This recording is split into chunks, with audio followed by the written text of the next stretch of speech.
oftentimes moms are just so happy the baby's on that they don't want to break the latch and start again because like, we finally got the baby on, let's just leave the baby. But if you're in pain, it's not going to work for you, as well as if the latch isn't correct, the baby's probably not getting the most effective milk transfer that they could. I could tell that when I was comfortable, he was comfortable. When I was tense and uneasy, there was no way he was eating comfortably.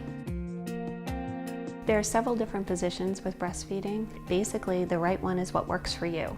So try them all out, see what works for you and what gives you a comfortable latch. The first one is the cradle hold. I usually don't recommend it for a brand newborn because they don't have the head control to be able to maintain or find that latch on their own. Usually it's like, oh wait, their poor little heads are all wobbly. And if you think about it, if you hold in the cradle hold, their nose is now lined up towards your armpit. I know I don't have a nipple in my armpit, so you kind of want to make sure the baby's over here, okay, which is usually not very comfortable for you. So if you do a cross cradle hold, where you take their bottom, put it in the crook of your arm up the spine, and hold at the base of the neck. They need to be able to tilt their head back to get a nice wide mouth. So if you hold their head back, you can't do that. So just support their neck and at the base of their neck and their upper shoulders, okay? Line their nose up with the nipple and then tickle their nose or upper lip. They're going to tilt their head way back to open their mouth and then just give them a gentle tug in. And it should land the nipple in the comfort zone of your mouth. The comfort zone in your mouth, if you run your tongue over the roof of your mouth, you feel the hard palate in the front, and you get all the way up to the top, that's the soft palate. That's the comfort zone. Your nipple stretches about 2.5 times the size to reach to that nice comfort zone, but it doesn't hurt if it reaches that spot. So if it pinches or it hurts, you know you have a shallow latch where the baby's not getting enough of the breast tissue in the mouth and it's causing it to pinch. So simply break the latch by sticking your finger in the corner of the mouth until you feel their gum line, drop their jaw, their lower jaw, to release that latch. Because if you just slide them off, that's going to cause friction on your nipple and cause pain or breakdown. Other positions are the football hold. It's a great position if you've had a C-section because there's less pressure than being held on your belly. So just simply, same position, tush in the crook of your arm up the spine, and hold at the base of the neck. Slide them down to your breast, but you're going to hold it kind of on your hip, okay? Make sure you use pillows and blankets to roll up so you're holding the baby at the height of your breast. You always want to make sure you're supported when you're breastfeeding because breastfeeding can last for a longer period of time. This is a breastfeeding pillow. It's the best thing ever. It helps you to raise your baby a little bit higher so you don't have to bend over and hunch your back. Baby stores sell specialty breastfeeding pillows. However, it's not necessary to have one. Simply rolling a blanket up or using a pillow can help support your arm.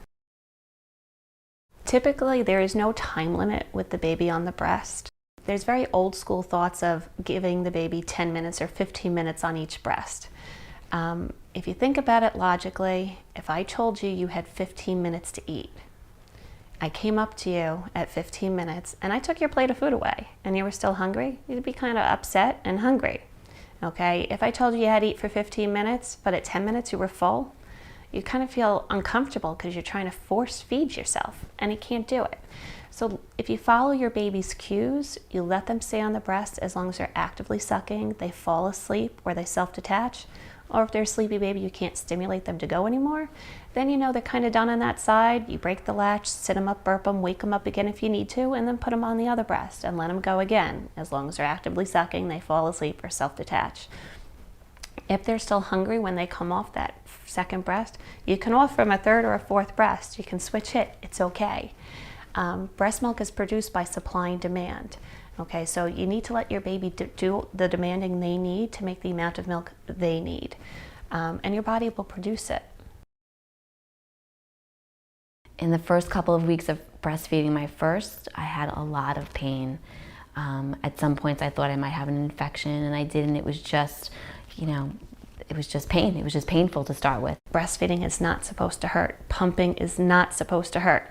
If it does, if it pinches, if it's just even uncomfortable, you should ask for help. I did call the La Leche League. I called them I think twice a week in the beginning, and they gave me a lot of helpful tips and pointers on how for my milk to come in, how to relax, how to drink something while you're breastfeeding. I would have never known that. I was determined to also breastfeed my twins at the same time, just because I wanted them on the same schedule.